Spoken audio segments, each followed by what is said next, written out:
You're with us here on a fresh new edition of Trading Hour. I'm Prashant. Over the next 60 minutes with me, my colleague Sonal Bhutra. Sonal, hi. There is some red on the screen this Thursday. And so far, the dip is a dip. It's not been bought, as we're all been accustomed to. That there is a dip, but it doesn't usually last. So far, it's there, right there, 18,571. Before we get into what the market here is doing, let's just look at what Asia is doing as well, if you can have that stack up.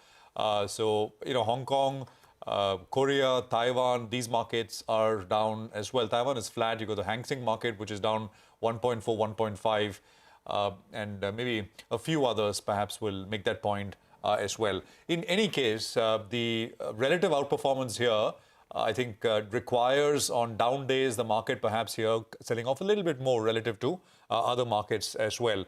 But the big Q, which is the Fed decision, is out of the way. The Fed is hawkish, although the market reaction, I would almost call it dovish, because, I mean, US equity indices sold off, but just 0.5, 0.6%.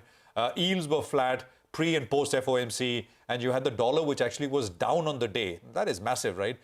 It's just one day, and if there is follow through, I think it bodes quite well for emerging markets and flows into emerging markets, notwithstanding the cut that we have on our hands today, 18,567 on the index. Sonal, hi. Hey, Prashant. Good morning. That was expected, right? The way global markets also fared today. Of course, as you said, the dip not yet bought. We have the weekly options expiry as well. So last 1 hour of trade, very important in terms of moves on the market as well. Couple of stocks in the Nifty pack, which are at the day's low as we speak.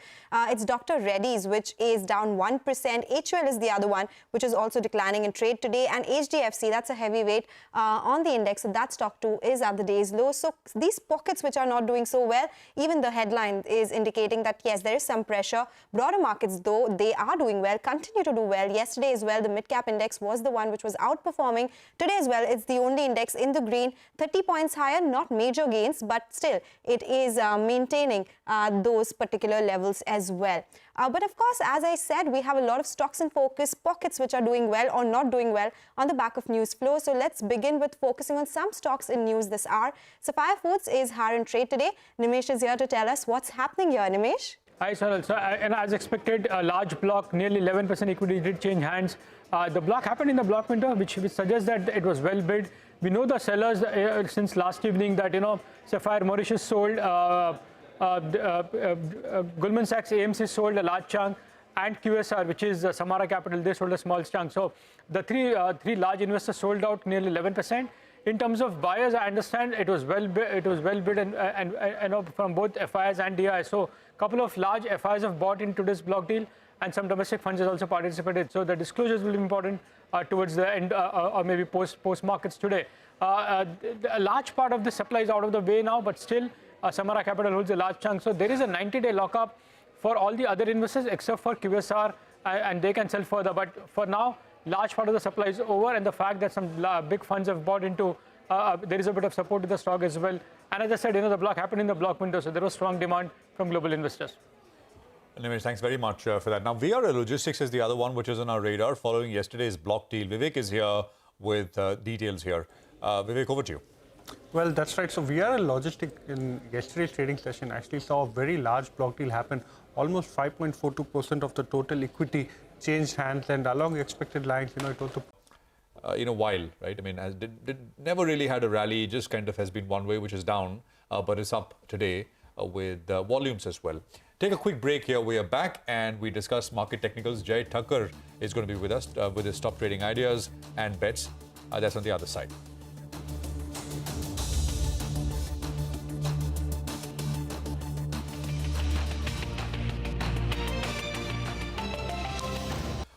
Okay, the pressure there from the word go, and down 85 on the Nifty. Welcome back. Jay Thakur is with us. Jay, good to have you with us here. I mean, the 20-day on the Nifty is still, I think, what, 35 points away.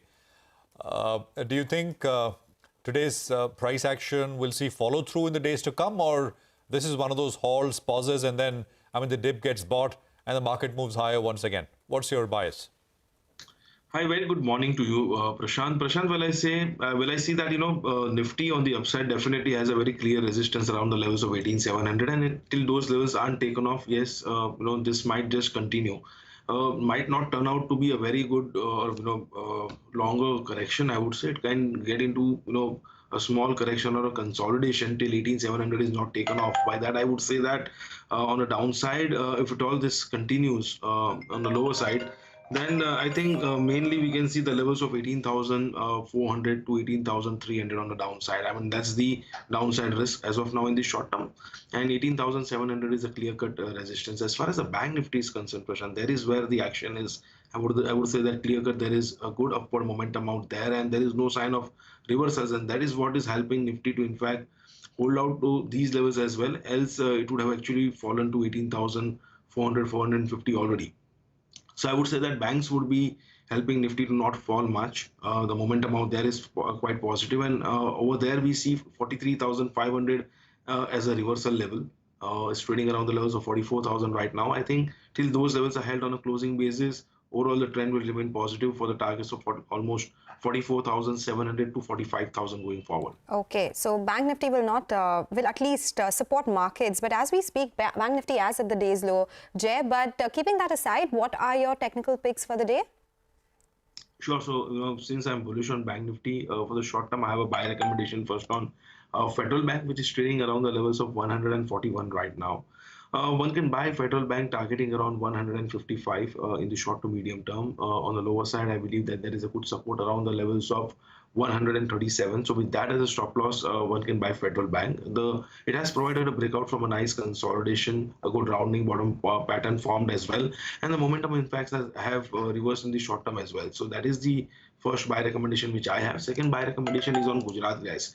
Now this I had recommended few days ago as well on your channel, and it has actually moved as per our anticipation. Today it has again confirmed the breakout on the upside. It has provided a breakout from a symmetrical triangular pattern which has a short-term target of 575. So one can buy this placing a stop loss below 520, and on the upside 575 is the immediate target.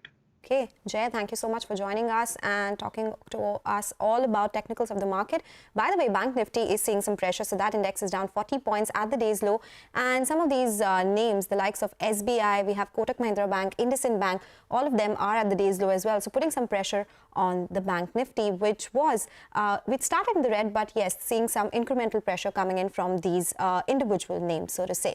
But in the broader markets, the other stock which is under pressure is IRCTC after the government announces an offer for sale in the company.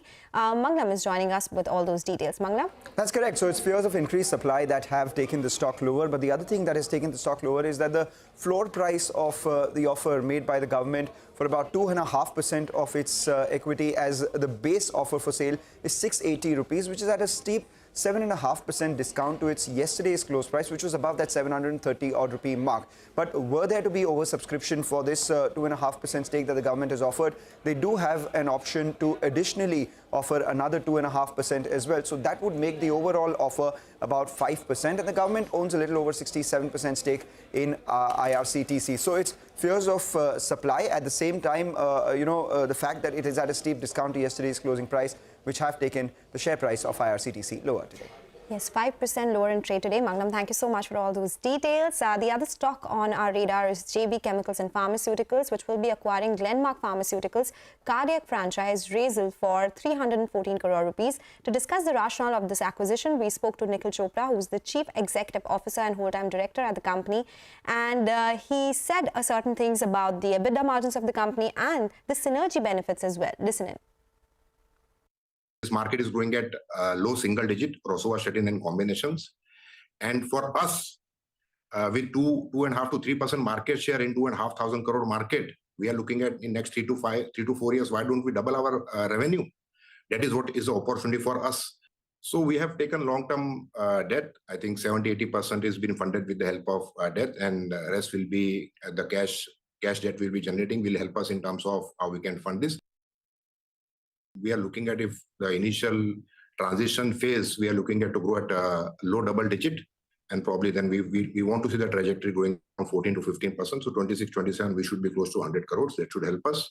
EBITDA margins are upward north, 55-60%. Okay, all right.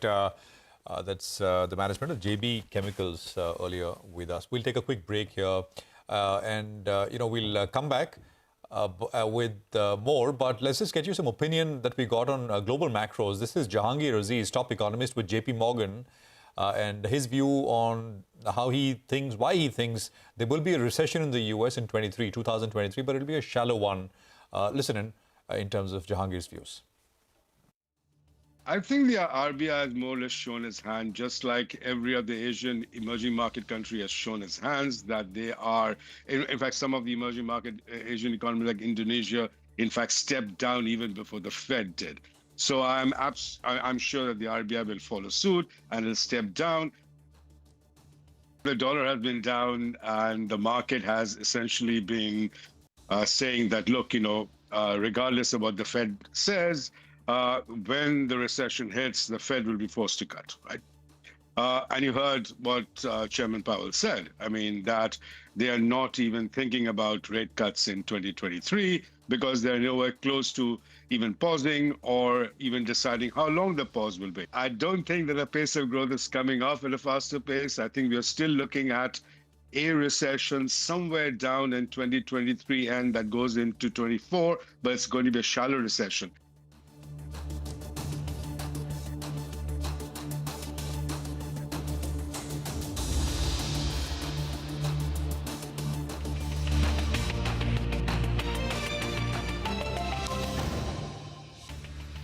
Welcome back. You're still tuned into Trading Hour on CNBC-TV18. The fertilizer subsidy bill for FY23 is expected to be over 2 lakh crore rupees.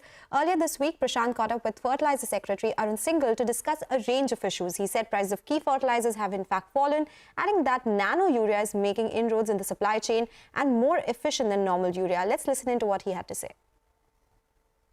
Because of geopolitical considerations in the world and various factors, the subsidy amount has gone up. And it's always a challenge for the government to find funds. But it's a question of priorities. If farmers occupy the highest priority for the government, then the government will ensure that funds are made available. And that has been happening so far. Even though prices have gone up internationally, the government has chosen to increase the subsidy burden and not to burden farmers. So, as I said, the government is fully committed to ensure that sufficient, adequate supply of fertilizer is available to farmers, and it is available at reasonable rates. That commitment is there, and therefore that will translate into action on the funds front also. So I don't foresee any problems.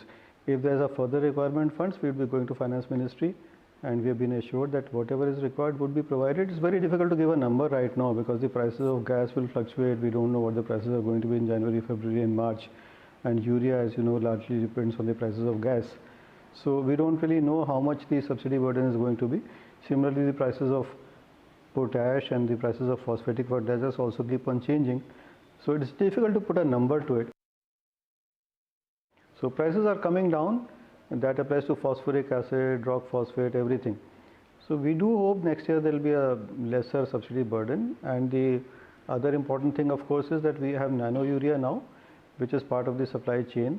So next year the manufacturing capacity of nano urea will go up. We plan to make about 17 crore bottles of nano urea, which are equivalent to roughly 75 lakh metric tons of urea. So that also would contribute to reducing the subsidy burden. We are hopeful for a substantial reduction. Yeah. Okay, so a lot of takeaways from that interesting interview, but let's stay with the fertilizer industry. We are now joined by Kishore Rungta, who is the chairman and MD of Fertilizers and Chemicals Travancore, that is FACT, to discuss the key sectoral trends and the outlook for the business as well. Mr. Rungta, good morning. Thanks a lot for joining us. Well, you heard the Fertilizer Secretary a bit of it, of course. We'll ask you more on that, but first up, I wanted to understand how the demand on ground is right now and how much have fertilizer prices fallen from the top, and what is the current trend as far as raw material pricing is concerned? Well, as far as the demand is concerned, you know very well that our country needs almost 6 lakhs metric tons of all type of fertilizer put together. And since these are the Kharif seasons, we need around 3.5 lakhs metric tons of fertilizer. The country has enough materials in the field. Right now, there is no scarcity of the material. Whatever you say, the urea, DAP, MOP, and NPKs and SSP. The government is taking all adequate steps to make sure that the fertilizer is available. Of course, as you said correctly, that the fertilizer prices have shoot up like anything. But now gradually we found that last couple of months, the prices are now falling down. Now, but it is very, very high. And that is why the government of India for the year 22-23 is giving the fertilizer subsidy to the tune of 2.28 lakhs crore. which is far, far more than what government of India has given in the past. Okay. That is primarily to control the price, so that the increased raw material price should not be passed on to the.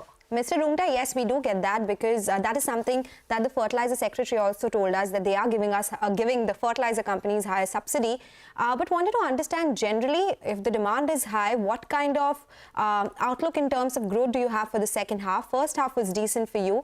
What was the volume growth then, and do you expect it to continue in the second half as well?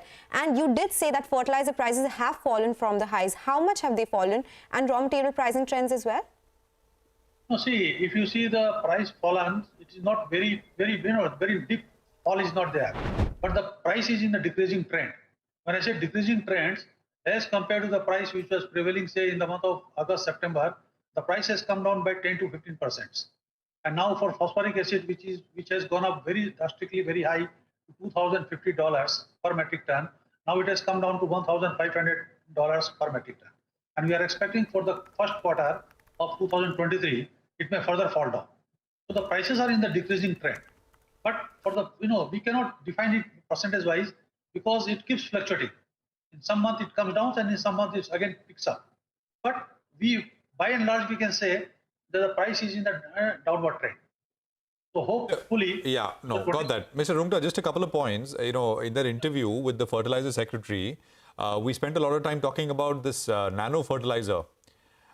He said that the nano urea has already been rolled out, and he spoke about how it is super effective. I mean, one bag of urea translates to 100 bottles of nano urea, and each bottle is as effective as a bag of urea. So efficiency is 100 times, is what he told us. Could you tell us, what you are seeing on the ground? Oh, that's it. That's correct. Because since the nano urea has been introduced in the market, we are able to push the materials to the farmers. See, when you introduce the new product, it takes little time to penetrate into the market.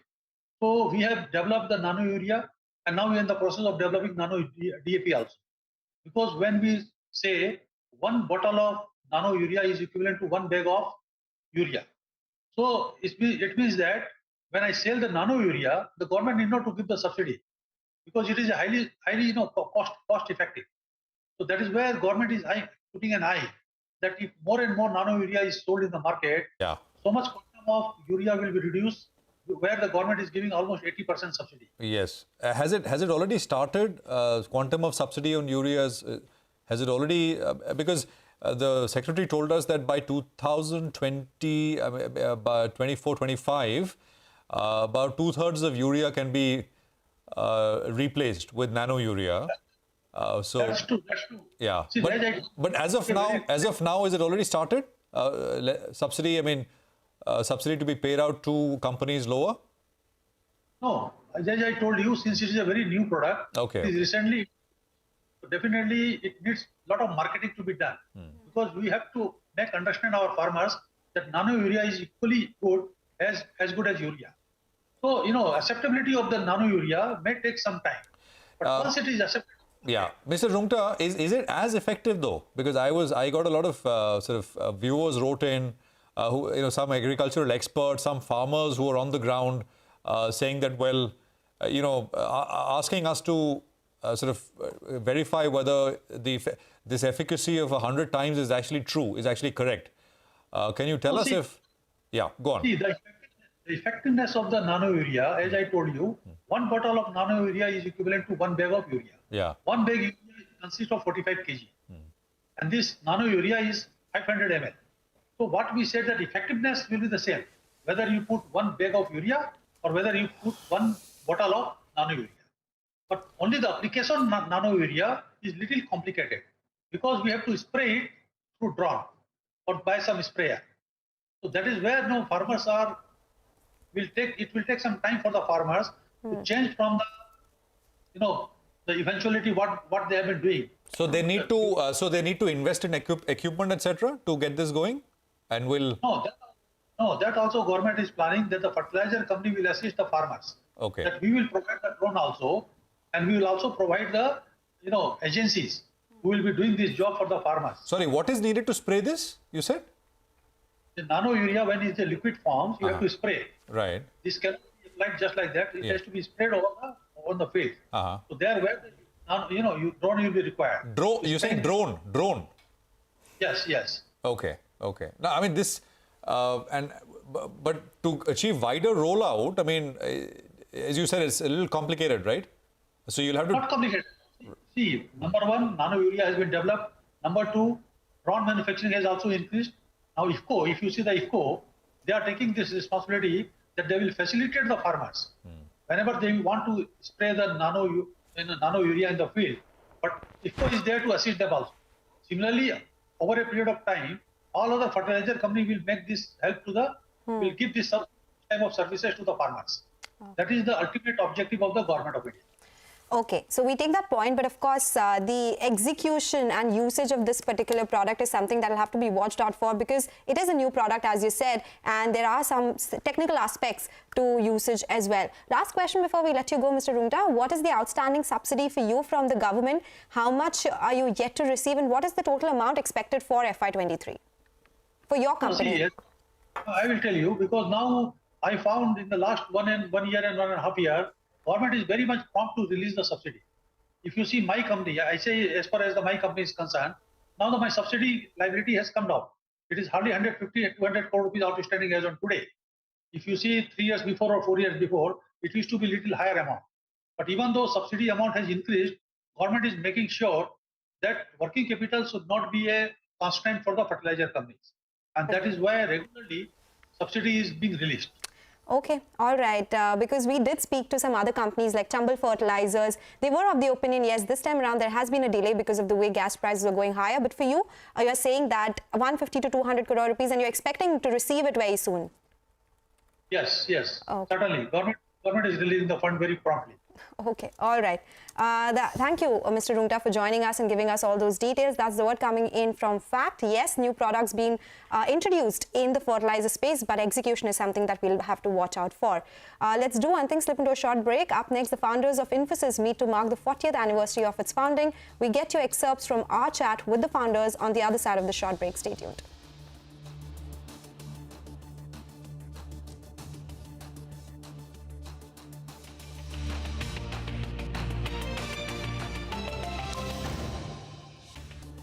Welcome back. You're still tuned into Trading Hour on CNBC-TV18. A sharp fall is what we are seeing. The Bank Nifty is down 130 points as we speak. Even the mid-cap index, that has turned into the red. So that index is down 41 points as we speak. Nifty at the day's low. So yes, some selling pressure which has intensified from the top as well. With that, let's move on and talk about the pharma and the hospital space now. Occupancies in hospitals could rise significantly with international patient numbers now higher than pre-pandemic levels. That's the word coming in from Dr. Raghuvanshi of Fortis Health, who speaks to CNBC-TV18's Ekta Batra at their flagship hospital in Gurgaon. Here's a slice of that exclusive conversation. Listen in. Recovery is happening, but not only recovery, it is taking over the pre-pandemic levels, the growth levels, and that was expected because last 2 years have been a little muted, and we would expect that at this point of time we would see some growth. For example, in the international patients, we are seeing a growth much higher than the pre-pandemic level. Occupancy levels currently have come back to about 70%. Okay, so I'm just going to get to the international revenue bit in just a bit, but I just wanted to focus on the occupancies. They've come back to 70%, but how much of it is actually pent-up demand? I don't believe there is any more pent-up demand. We saw it in the first quarter that some of the specific procedures, like for example the joint replacement procedures, they went up abnormally high, but that sort of settled down within 2 months. And now we see that all the specialities have come back to a similar pattern as it was pre-pandemic level. So my belief is that whatever pent-up demand was there has already been taken care of. So whatever growth we are seeing today is true growth. Okay, so what do you think has changed from COVID-19 to now? Because you're saying that pent-up demand is probably out of the way now. So what has changed in terms of health awareness in India? So obviously insurance penetration has gone up, because of the awareness levels of how healthcare can be devastating for economic expenses for the family. So that has happened. Another thing which has happened is that a lot of simpler procedures or routine procedures are today happening in periphery, in smaller hospitals all across the country, and more complex cases which require more attention and are typically much complex are coming to hospitals such as ours. Okay, so there is more complex procedures which are coming in, more insurance penetration which has taken place post-COVID-19. Occupancies, like you said, have moved up to around 70% versus around, say, 65%. Where do you expect it to probably sustain? So we expect to go to about 75%, but there would be always variations. So there are cyclical variations through the year. The festival season typically would see a suppressed occupancy number. Like, for example, in the fourth quarter, typically we see the occupancy dip a little bit. But overall, I think we expect it to be around 75% plus. Okay, what about the average revenue per occupied bed? Where does that stand currently? So that is an interesting question, because the average realizations have remained high, and quarter on quarter you would see that there has been some growth, and that is not because of pricing. The pricing changes we haven't done for nearly 2 years. You haven't changed prices? We haven't changed prices for almost 2 years. So you're seeing more volume growth? We are seeing more of equity growth. As I was saying earlier, the complex cases are coming more and more, and that is increasing the ARPOB significantly. So where does it stand currently? It stands at about 1.9 crores on an annualized basis, and I expect it to rise from there further, because sooner or later we will have to do some pricing corrections as well. When do you think this pricing correction can come? We are thinking more in terms of the next financial year, early next financial year. And would that be for more of the complex procedures? Because your surgical revenues have done extremely well. It's at all-time highs. Is that where the price hike will probably come through? It would be across the board. But it would be modest, I would say. So what is modest? Sub 5%, 5 to 10%? Sub 5%. And that was a piece from a very special series we have planned for you, Medicine Box, a deep dive into the world of pharma and healthcare. Catch snippets of this conversation all day today only on CNBC-TV18. And with that, it's a wrap on this edition of Trading Hour. Stay tuned. Halftime report comes up next.